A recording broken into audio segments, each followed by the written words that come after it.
শুরুতে যখন প্রিয়তমা ছবির ঘোষণা এসেছে তখন অনেকেই বলেছে ধুর 1 মাসে কি সিনেমা বানাবে, এই ছবি ফলপ যাবে। তারপর ওভার বাংলার ইদিকা পালকে যখন সিলেক্ট করা হয় তখন সবাই বলতে লাগলো শাকিব খানের দিন শেষ।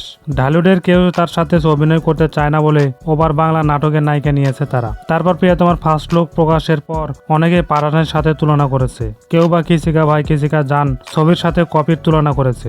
এই ছবিকে আটকানোর চেষ্টা করেছে অনেকেই, কিন্তু তারা কি পেরেছে? এরপর ঈদে মুক্তি পায় প্রিয়তমা ছবি। একের পর এক কাদা সরাসরি নোংরামি এগুলো চলতেই ছিল।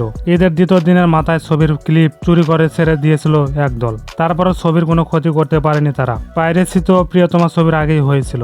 ছোট ছোট অনেক ক্লিপ রিলিজের 2 থেকে 3 দিনের ভিতর অনেক বের হয়েছিল, কিন্তু প্রিয়তমার গতিবেগ কেউ আটকাতে পারেনি।